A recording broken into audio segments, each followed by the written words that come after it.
উত্তর আটলান্টিক সাগরে চালকবিহীন হেলিকপ্টার মোতায়েন করল যুক্তরাজ্য।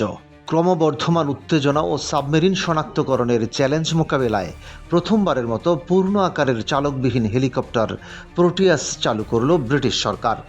শুক্রবার ব্রিটিশ রয়্যাল নেভি এক ঘোষণায় জানায়, এই অত্যাধুনিক হেলিকপ্টারটি তার সংক্ষিপ্ত পরীক্ষামূলক উড্ডয়ন কার্যক্রম সফলভাবে সম্পন্ন করেছে।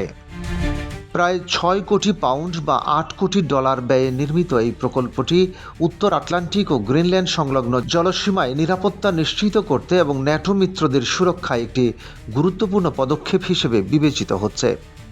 প্রতিরক্ষা ও মহাকাশ গবেষণা প্রতিষ্ঠান লিওনার্দো এই হেলিকপ্টারটির নকশা ও নির্মাণ কাজ সম্পন্ন করেছে। কৃত্রিম বুদ্ধিমত্তা ও উন্নত সেন্সর প্রযুক্তিতে সমৃদ্ধ এই হেলিকপ্টারটি মূলত সফটওয়্যারের মাধ্যমে আশেপাশের পরিবেশ বিশ্লেষণ করে স্বয়ংক্রিয়ভাবে সিদ্ধান্ত নিতে সক্ষম।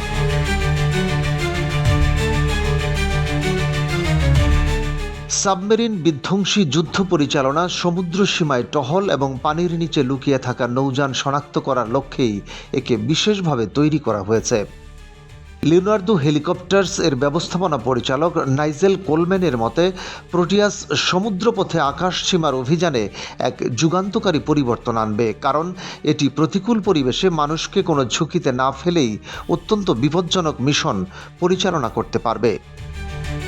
ইউক্রেনে রাশিয়ার পূর্ণমাত্রার আগ্রাসনের পর থেকে ইউরোপের প্রতিরক্ষা ব্যবস্থা নতুন করে সাজানোর প্রক্রিয়া শুরু হয়েছে। এরই ধারাবাহিকতায় গ্রিনল্যান্ড আইল্যান্ড ও যুক্তরাজ্যের মধ্যবর্তী গুরুত্বপূর্ণ জলসীমায় রাশিয়ার জাহাজ ও সাবমেরিনের উপর নজরদারি বাড়ানোর প্রয়োজন অনুভূত হচ্ছে। যদিও মস্কো ও বেইজিংকে হুমকি হিসেবে দেখার বিষয়টিকে রাশিয়া কল্পকাহিনী বলে উড়িয়ে দিয়েছে।